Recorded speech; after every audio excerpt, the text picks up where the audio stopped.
Vijay ஹாலிவுட்டோட top ஸ்டாராக வலம் வந்துட்டு இருக்காரு. இந்த நிலையில தமிழக வெற்றி கழகம்னு ஒரு கட்சியை அறிவித்து கோட் படத்துக்கு அப்புறமா ஒரு படத்துல நடித்து முடிச்சுட்டு சினிமால இருந்து விலக இருக்காரு. தற்பொழுது கோட் படத்துல நடிச்சிட்டு வர அவர் அடுத்ததா கார்த்திக் சுப்புராஜ், அஜய் பாலாஜி, அட்லி ஆகியோரது இயக்கத்தில் ஏதாவது ஒரு படத்துல நடிக்க இருக்கிறதாக சொல்லப்படுது. இந்த சூழல்ல கடந்த வருடம் இந்திய அளவுல அதிகமாக பேசப்பட்ட படங்கள்ல விஜய் படம் டாப்ல இருக்கிறதாக சொல்லப்படுது. நடிகர் விஜய் சோசியல் மீடியால தனக்கு அதிக பாப்புலாரிட்டி இருக்கிறதாக மீண்டும் நிரூபிச்சிருக்காரு. புகழ்பெற்ற சமூக வலைதளமான எக்ஸ் இந்த ஆண்டு ஜனவரி 1ஆம் தேதியிலிருந்து 2024ஆம் ஆண்டு ஜனவரி 1ஆம் தேதி வரை எடுக்கப்பட்ட தரவுகளின் அடிப்படையில் எக்ஸ் தளத்தில் அதிக அளவில் பேசப்பட்ட படங்களோட பட்டியல் வெளியாகி இருக்கு. இந்த பட்டியல்ல நடிகர் விஜயின் லியோ திரைப்படம் முதல் இடத்திலையும் அவரோட வாரிசு திரைப்படம் 3வது இடத்தையும் பிடிச்சிருக்கு. இந்த பட்டியல்ல பிரசாந்த் நீல் இயக்கத்தில் பிரபாஸ் நடித்து வெளியான சலார் திரைப்படம் 2வது இடத்தை பிடிச்சிருக்கு. இதையடுத்து 4வது இடத்தை அஜித்தின் துணிவு திரைப்படம் பிடிச்சிருக்கு. இதே போல ஷாருக் கான் நடிப்பில் கடந்த ஆண்டு வெளியான ஜவான், பதான் மற்றும் டங்கி ஆகிய 3 திரைப்படங்களும் முறையே 5,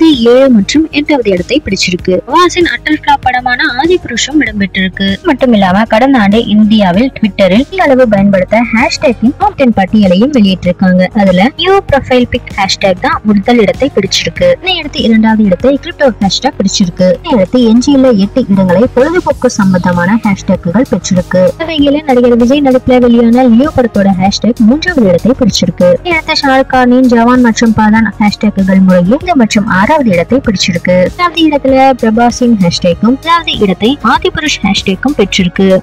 10வது இடம் பொழுதுபோக்கு நிகழ்ச்சியான பிக் பாஸ் ஹேஷ்டேக்கு கிடைச்சிருக்கு.